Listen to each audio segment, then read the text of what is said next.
Vamos a iniciar esta clase resaltando la importancia de conocer y entender los principios económicos como elementos de base para interpretar la producción, el intercambio y el consumo de bienes y servicios como fenómenos económicos.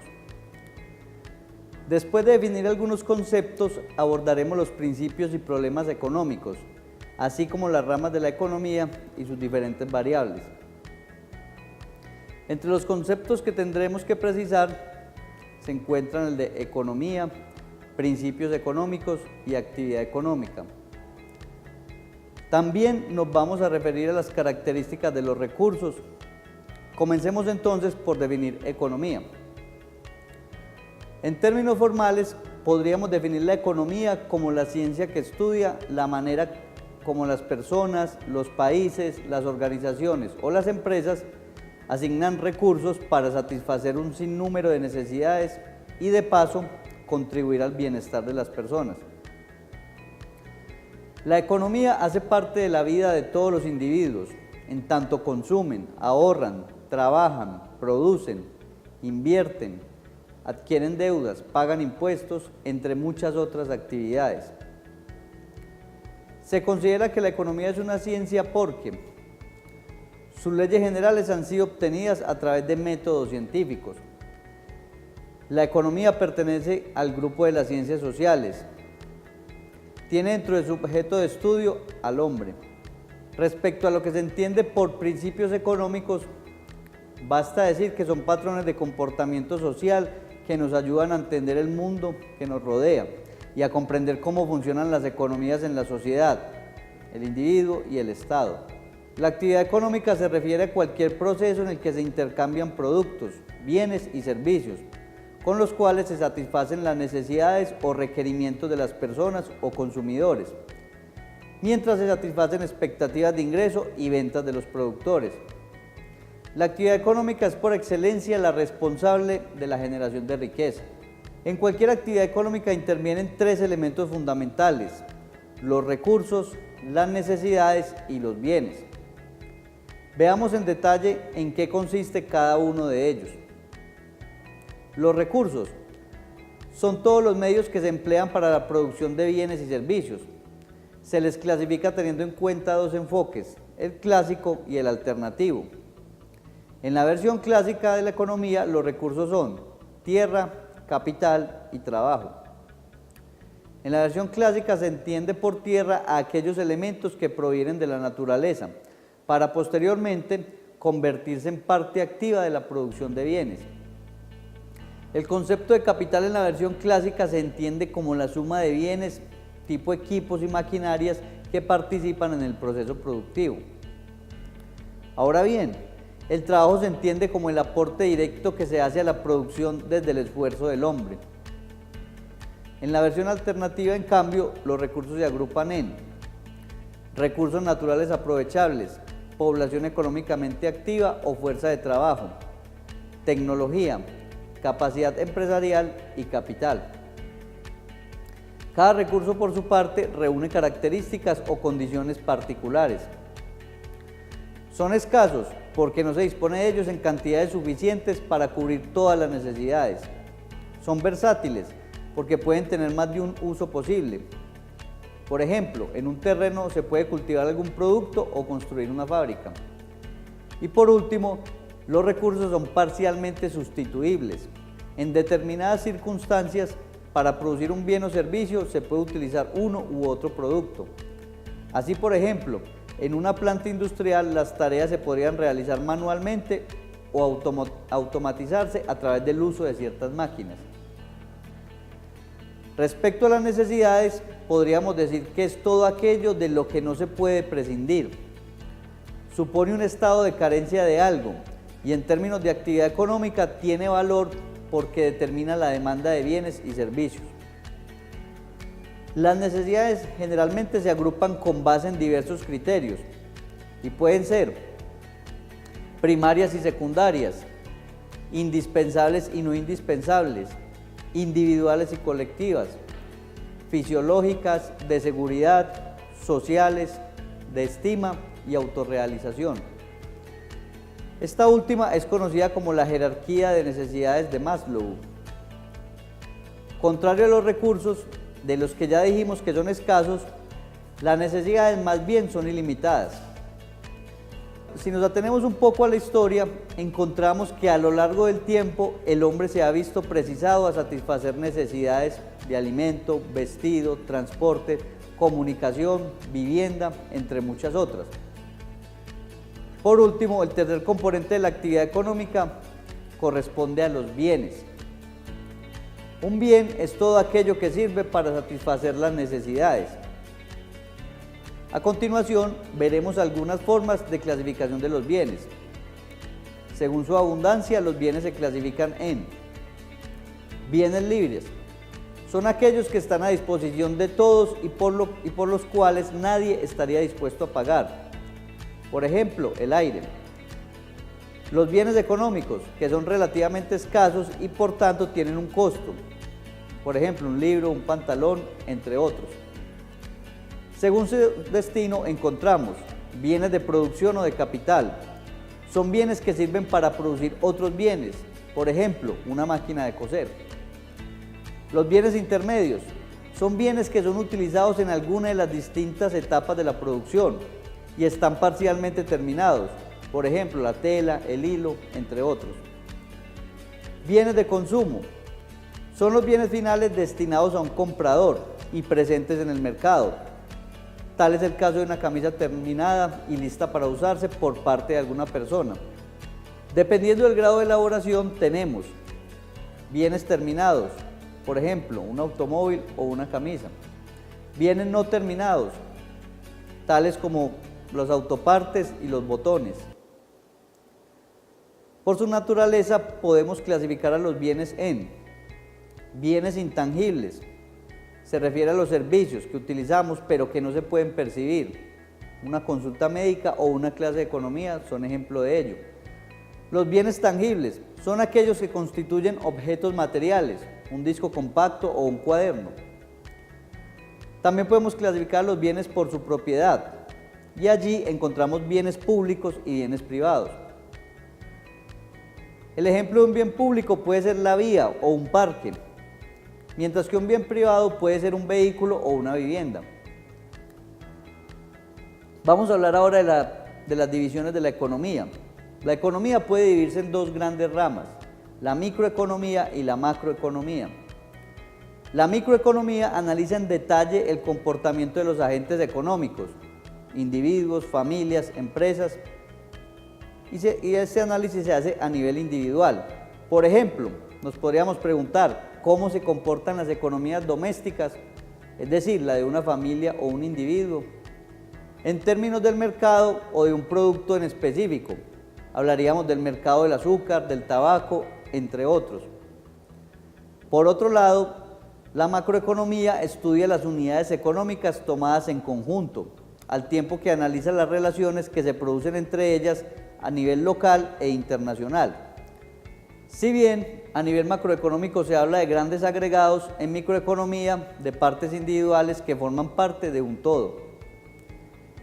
Cabe destacar que no existe microeconomía sin macroeconomía y viceversa, es decir, una y otra se complementan. Hablar de problemas económicos nos obliga a reflexionar sobre algo muy específico.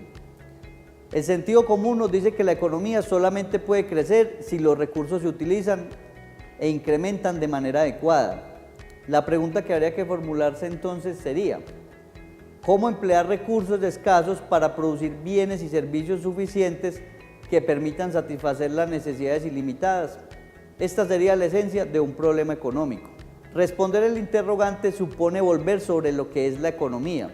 Si la economía es la ciencia que estudia la forma según la cual se asignan los recursos escasos entre los diversos usos que compiten por ellos, entonces el problema económico puede expresarse en tres preguntas básicas, que serían ¿qué y cuánto producir? ¿Cómo producir? ¿Y para quién producir? Revisemos en detalle. ¿Qué y cuánto producir? Esta es una pregunta de carácter económico, es decir, qué bienes y servicios deben producirse y en qué cantidades. Dada la existencia de las necesidades y que éstas se satisfacen con el bien, entonces es necesario determinar cuáles necesidades se van a satisfacer primero y con qué bienes se satisfarán. ¿Cómo producir? Esta pregunta es de carácter técnico y está relacionada tanto con la tecnología que será empleada en la producción como con los materiales que se requieren, el tipo de mano de obra y el proceso de producción en sí mismo. ¿Para quién producir? Es una pregunta de carácter social, es decir, ¿quién obtiene lo que se produce? La respuesta a esta pregunta depende de la organización social. Así, por ejemplo, en una economía de mercado, la producción dependerá de la capacidad de compra de los distintos consumidores o destinatarios. En este punto es necesario introducir un nuevo concepto. Se trata del modelo de curva de transformación. Es una representación gráfica que refleja las cantidades máximas de bienes y servicios que una sociedad es capaz de producir en un determinado periodo, teniendo en cuenta los factores de producción y conocimientos tecnológicos específicos que ésta posee. Generalmente, el modelo de curva de transformación o frontera de posibilidades de producción se formula bajo supuestos, dado lo compleja que puede ser la realidad. Entonces, si el modelo de la curva refleja las cantidades máximas que se pueden producir en un tiempo determinado, se pueden inferir algunos de los siguientes supuestos. Primero, la sociedad produce dos bienes o canastas de bienes. Segundo, la economía es autárquica, es decir, no es planificada. Tercero, la curva se traza por unidad de tiempo. Cuarto, la tecnología está dada y es la mejor. Quinto, los factores de producción están dados. Sexto, los factores de producción son versátiles, pero no son igualmente productivos en actividades distintas. Séptimo, hay pleno empleo de factores. Y por último, los individuos actúan racionalmente. Volviendo sobre la definición de frontera de posibilidades de producción o curva de transformación, podemos resumir diciendo que es el conjunto de combinaciones o alternativas máximas de dos bienes o servicios que se podrían producir en un periodo determinado de tiempo, siempre y cuando haya disponibilidad de factores y tecnologías. Un ejemplo nos puede ayudar a la comprensión. Supongamos que una economía puede dedicarse a la producción de café o de camisas. Los datos que se nos dan son los siguientes. Las cantidades de café están dadas en miles de sacos por mes y las de camisas en miles de unidades. Al hacer una representación gráfica de la curva nos encontramos con que es cóncava hacia abajo.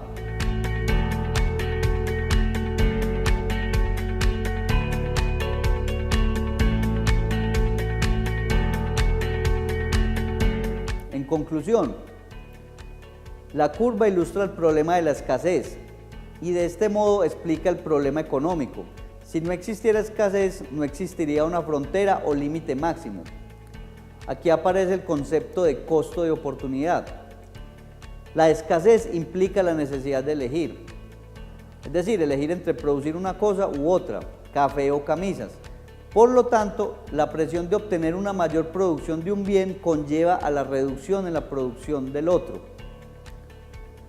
Por tanto, el costo de oportunidad en una determinada situación es el valor de la mejor alternativa sacrificada.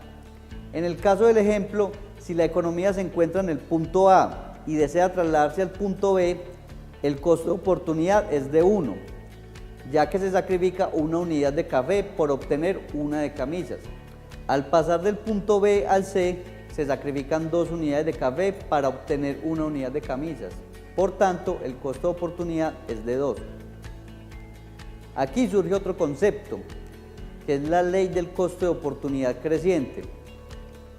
Esta nos dice que la mayor obtención de un bien en cantidades iguales requiere renunciar a cantidades mayores del bien alternativo.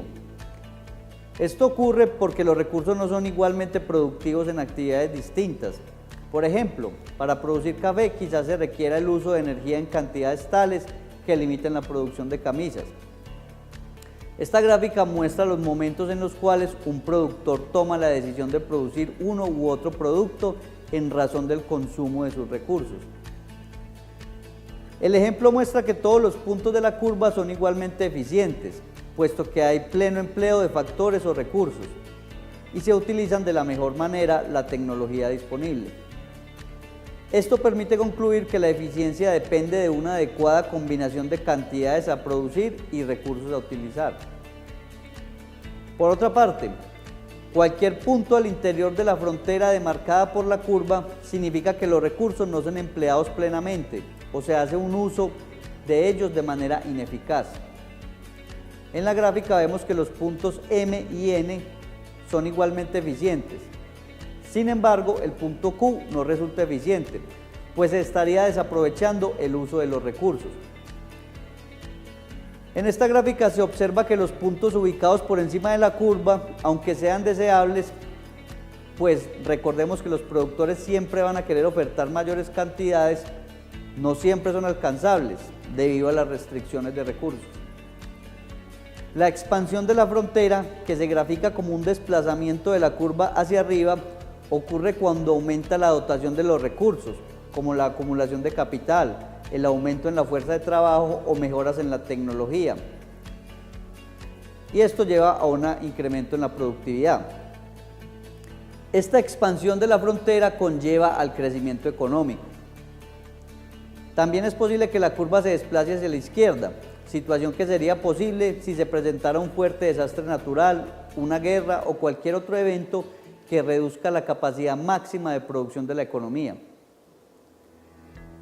Veamos ahora lo que son los modelos de organización económica. Según los expertos, las actividades económicas se ubican en uno u otro modelo. Veamos los más conocidos: mecanismo de mercado o modelo capitalista, economía centralizada o modelo socialista y economía mixta. Cada modelo de organización económica responde a las tres preguntas económicas fundamentales y a la manera como se organiza la producción y se establece el régimen de propiedad de los recursos. En el modelo capitalista, la oferta y la demanda son las que determinan el precio.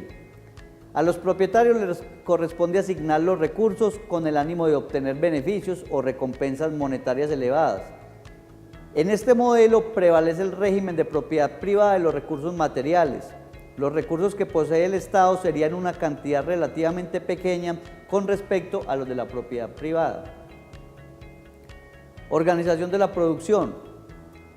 En el modelo capitalista, el mercado, entendido como el espacio teórico donde se encuentran la oferta y la demanda, establece los precios y es el elemento fundamental que actúa como mecanismo coordinador de la actividad económica. El mercado, al determinar los precios y cantidades de intercambio, fija la asignación de los recursos productivos. Apliquemos en este modelo las preguntas: ¿qué producir? En el modelo capitalista se impone la soberanía del consumidor, es decir, los consumidores, dependiendo de su ingreso, buscan bienes de su preferencia y a la vez son quienes determinan qué bienes y servicios se deben producir y en qué cantidades.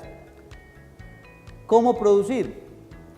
Esta decisión la toma el productor teniendo en cuenta las condiciones técnicas existentes y los precios relativos de los recursos productivos.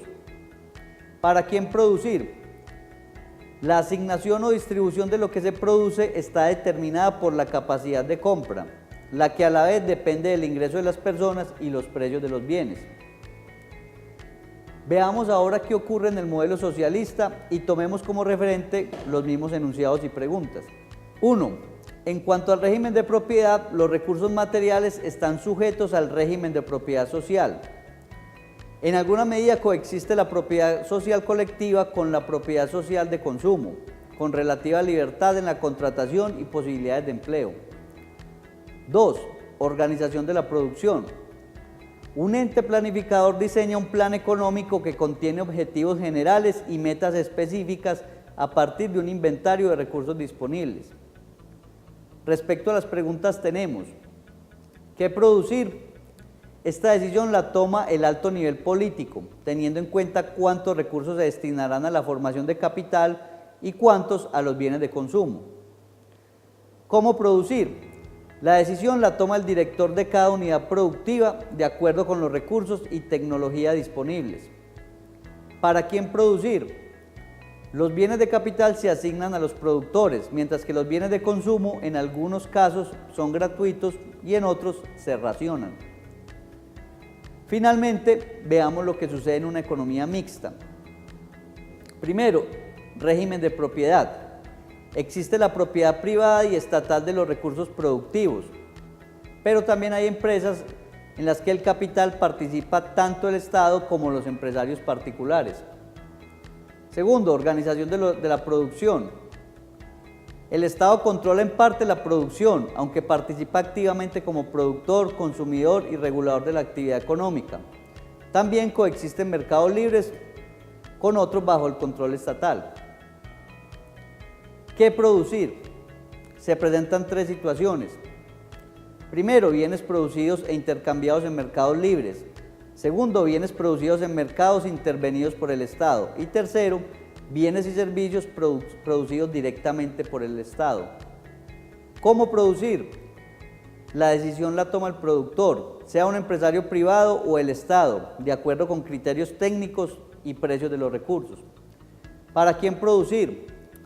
Algunos bienes y servicios son ofrecidos gratuitamente por el Estado, mientras que otros son distribuidos según la capacidad de compra de los individuos. Otro tema del que nos ocuparemos en esta primera unidad es el del modelo de flujo circular de la actividad económica. Este modelo tiene que ver con el funcionamiento de una economía de mercado.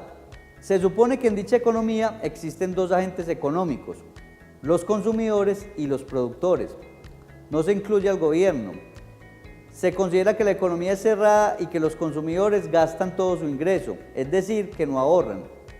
Abarca además dos importantes mercados, el mercado de bienes y servicios y el mercado de factores de producción.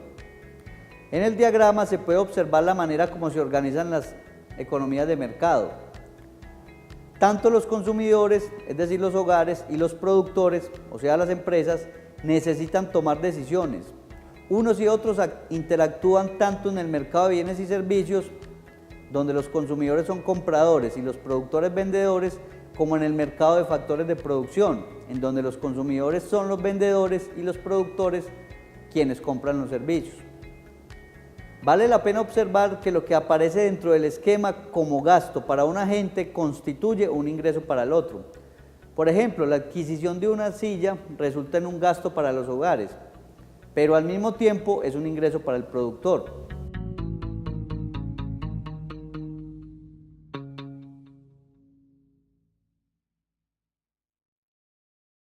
Ya para finalizar, volvamos sobre algunos aspectos.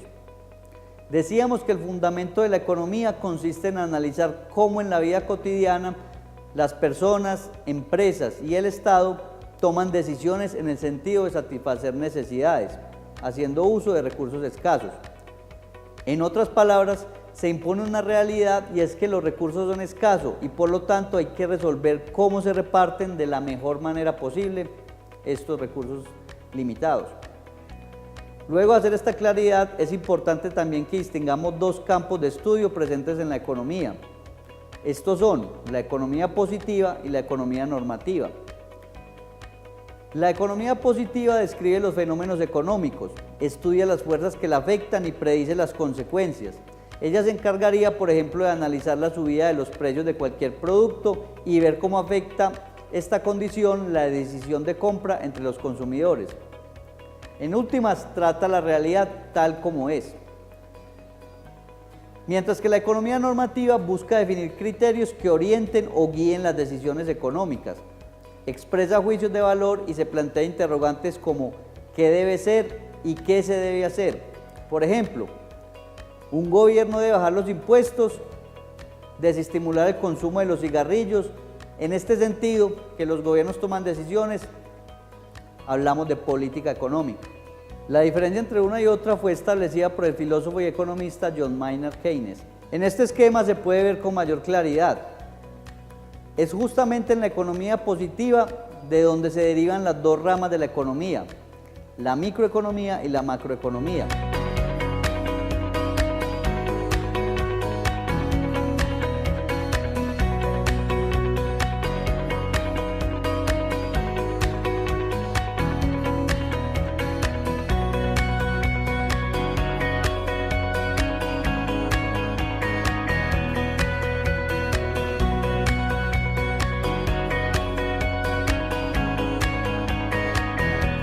La simple distinción entre proposiciones normativas y positivas conduce a una cuestión metodológicamente relevante: la imposibilidad lógica de deducir afirmaciones positivas de juicios normativos y viceversa.